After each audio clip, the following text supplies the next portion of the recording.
अस्सलाम वालेकुम। मेरा नाम डॉक्टर मोहम्मद नज़ीर है। आज की जो वीडियो है या उसका जो टॉपिक है, क्योंकि एक मोस्ट कॉमन कहने के प्रॉब्लम भी है, और ये एक ऐसी प्रॉब्लम है कि जिसके बारे में लोग पाकिस्तान में ख़ास तौर पे इतना कॉन्शियस या अवेयर नहीं होते, मतलब उसको प्रॉब्लम नहीं समझते। तो जो आज की वीडियो का जो टॉपिक है वो है hyper tension, blood pressure, BP के मसले और उनकी वजूहात और उनके प्रॉब्लम्स और उनके रिस्क फैक्टर के किन किन वजूहात से पाकिस्तान में ये हाइपरटेंशन हो रहा है। तो जो बीपी के है, ब्लड प्रेशर, हाइपरटेंशन, अगर हम WHO की रिपोर्ट्स पे देखें तो 1.28 बिलियन अडल्ट के लोगों को ये प्रॉब्लम है, और 46% अडल्ट ऐसे हैं कि जो अपनी प्रॉब्लम या ब्लड प्रेशर को अनअवेयर है, मीन उन्हें प्रॉब्लम का पता ही नहीं कि हमें ब्लड प्रेशर है या नहीं है, या वो उसको सीरियस नहीं लेते हैं। और 42% लेस देन ऐसे अडल्ट हैं जो कि डायग्नोज हो जाते हैं और वो ट्रीट करते हैं या अपनी ट्रीटमेंट की तरफ वो जा रहे होते हैं। और अप्रोक्सीमेटली 1 in 5 अडल्ट WHO की रिपोर्ट है कि जिनका हाइपरटेंसिव अंडर कंट्रोल होता है। और WHO की रिपोर्ट के मुताबिक ये भी कि हाइपरटेंशन से major cause of premature death worldwide, ठीक है। और ये एक ग्लोबल टारगेट है, मीन ये एक वर्ल्ड वाइड प्रॉब्लम है, और ये एक ऐसी प्रॉब्लम है जो कि एक नॉन कम्युनिकेबल डिजीज है, means it's not a transfer from one person to another. तो इसलिए भी इसको लोग इसका सिंसियर या इतना कॉन्शियस नहीं, जैसे कोविड था वो एक कम्युनिकेबल डिजीज थी, वो ट्रांसफर हो जाती है, ठीक है। जैसे टीबी है वो एक कम्युनिकेबल डिजीज है, वो ट्रांसफर, उसमें लोग बहुत एहतियात महसूस करते हैं। लेकिन जो हाइपरटेंशन है, बिकॉज ये एक नॉन कम्युनिकेबल है, ट्रांसफर नहीं हो सकते एक दूसरे से किसी को, तो इसलिए लोग या खास तौर पर पाकिस्तान में इसके बारे में अनकॉन्शियस है या अनअवेयर है। तो कुछ चीज़ें देखते हैं, और पाकिस्तान में भी हम आगे बात करते हैं कि पाकिस्तान में क्या वजूहत हैं जिसकी वजह से ब्लड प्रेशर। हाँ, बेसिकली ब्लड प्रेशर की रेंजेस जो हैं वो 120 बाय जो है 80, मीन 120 ऊपर वाला और 80 जो है नीचे वाला, वो नॉर्मल होना चाहिए। और ये एज वाइज बदलती जाती है इसकी वैल्यू, जो नॉर्मल एज वाइज या हाइपरटेंसिव की वैल्यू कहा जाती है कि वो 140 या 90 से ब्लड प्रेशर जब ज़्यादा हो जाता है सिस्टोल डायस्टोल, तो इसका मतलब है कि उस पर्सन को हाइपरटेंसिव है। अब एक दफ़ा बीपी चेक करने से ब्लड प्रेशर अगर 140 बाय 90 है, इसका मतलब ये भी नहीं है कि उसको ब्लड प्रेशर ज़्यादा है।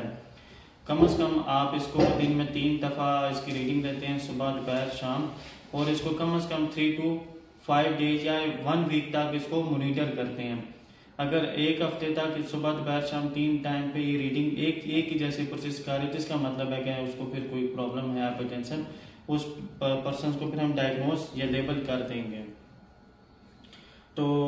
जो कॉमन रिस्क फैक्टर हैं, सबसे पहले है कि ओल्ड एज है, जेनेटिक्स है, मीन आपके खानदान में या फैमिली में किसी को, और दूसरा ओवर वेट, ओबेसिटी आजकल बहुत बड़ा रिस्क फैक्टर है ओबेसिटी का। फास्ट फूड इंटेक है, सेडेंटरी लाइफस्टाइल है, खाते पीते हैं और वहीं पे सो जाते हैं, कोई वॉक नहीं करते,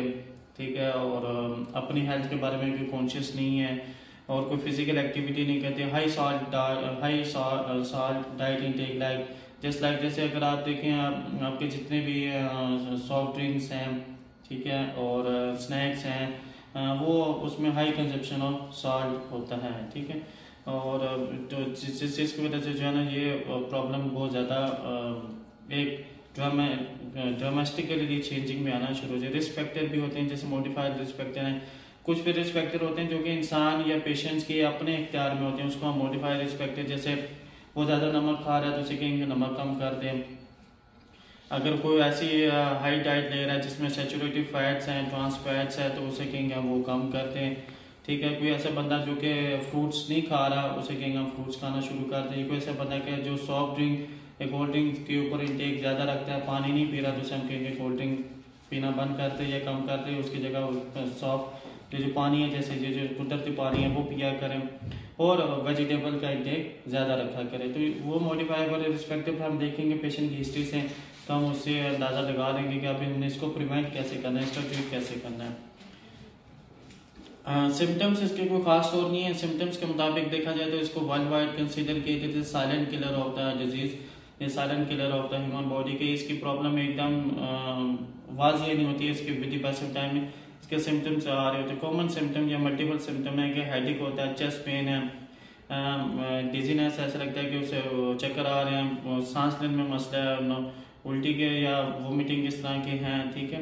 कन्फ्यूजन मीन्स और इस तरह, और दिल की धड़कन जो है पाल्पिटेशन जो वो एकदम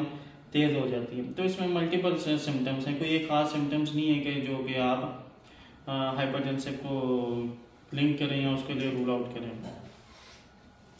और पाकिस्तान में अगर देखा जाए तो पाकिस्तान में जो है पॉपुलेशन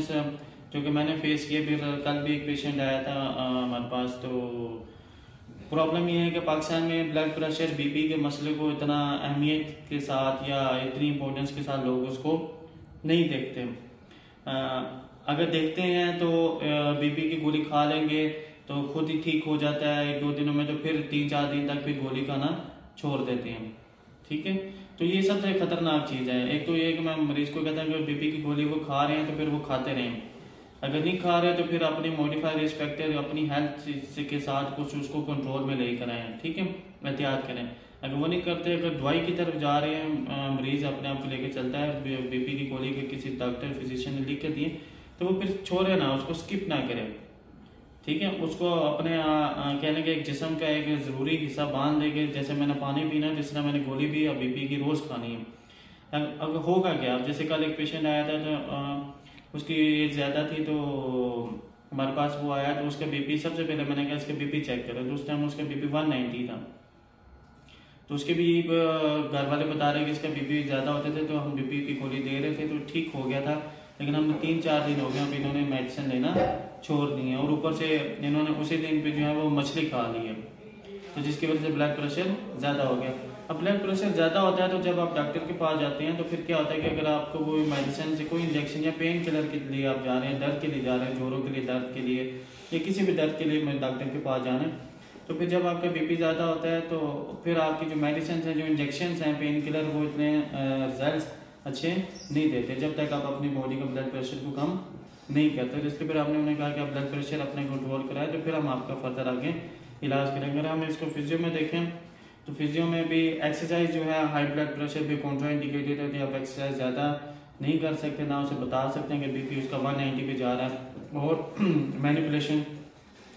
और high treadmill exercise, high resistive exercise आप उसे नहीं कर सकते, ना ही उसे आप बता सकते जब तक वो पेशेंट का ब्लड प्रेशर कम ना हो। अब ब्लड प्रेशर की गोली जब लेते हैं तो होता क्या है कि जब आप ब्लड प्रेशर की गोली लेते हैं तो वो एक आर्टिफिशियल तरीके से ब्लड के वेसल्स को वो बंद बांध रही होती है, मीन उसको क्लोज कर रही होती है,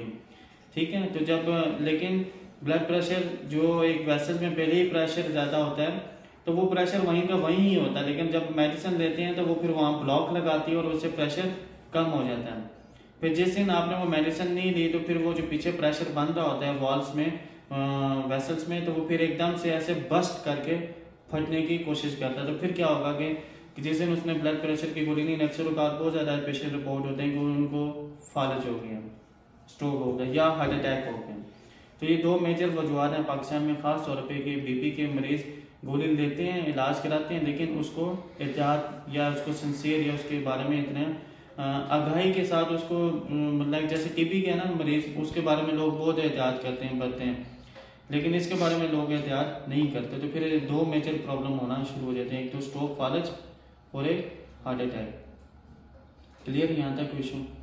तो फिर ट्रीटमेंट भी इसका यही है कि जो पेशेंट को जो प्रॉब्लम है उसके मुताबिक उसको देखा जाए, उसका लाइफस्टाइल देखा जाए, उसके खाने पीने को चेंज किया जाए, उसके लाइफस्टाइल के साथ जो अगर स्टूडेंट है या कोई ऐसा कोई भी ऐसा पर्सन जो कि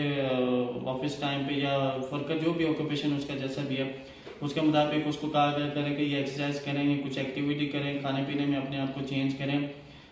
ठीक है, पानी ज़्यादा इंटेक रखें, सब्जियाँ खाएँ, और अंडा अगर बॉयल करके खाना भी है तो अगर डॉक्टर ने इजाज़त दी है तो उसके ऊपर नमक ना डालें, तो नमक का इंटेक कम रखें, और शोरबे वाला तली हुई चीज़ें जो हैं वो ना खाएं। पाकिस्तान में तो बहुत ज़्यादा लोग जो है ना वो पाए शोरबे, ये अभी आगे रमज़ान आएगा तो रमज़ान में भी लोग जो है ना इस तरह की चीज़ें खा रहे होते हैं। तो ये आगाही के तौर पे भी वीडियो के लोगों को बताया जाएगा कि अपनी सेहत का ख्याल रखें। ब्लड प्रेशर जो है बिकॉज इसका कोई एक सिम्टम आपको वाजिया नज़र नहीं आ रहा तो ये साइलेंट किलर है, तो ऐसा ऐसा इंसान को ये अंदर से कह रहे हैं कि प्रॉब्लम प्रॉब्लम प्रॉब्लम बढ़ती जाती है और एकदम आता है कि फिर इंसान कहता है कि मैं सुबह तक तो ठीक था और शाम को मुझे पता नहीं क्या हो गया अचानक। तो वो अचानक एक टाइम पे नहीं होती, उसकी एक बहुत सारी वजूहत होती हैं। इंसान उसके उस सिस्टम को ख़राब करते करते करते 10 साल 20 साल 30 साल लगाता, तो फिर एकदम से फिर वो जो प्रॉब्लम हो, एक ऐसे जैसे लाइक डैम पे बस्ट हो जाता है, तो फटने की कोशिश फिर हमारी बॉडी करती है। तो इंसान को चाहिए कि वो अपनी बॉडी को फटने से पहले उसका ख्याल रखे, एहतियात करे और इलाज करे, और अपने डॉक्टर जो भी फिजिशियंस हैं या फिजियो के पास जो भी उसने मशवरा लेने जाना है, तो जो मशवरा दिया जाए उसके ऊपर वो अमल भी करें। तो कोई सवाल किसी का स्टूडेंट? Thank you. ठीक है, क्लोज करते हैं। तो अब आपने जो भी अपने रिस्पेक्टिव इतना बताएं, तो आपने भी मुझे इस तरह सारी चीज़ें बतानी हैं कि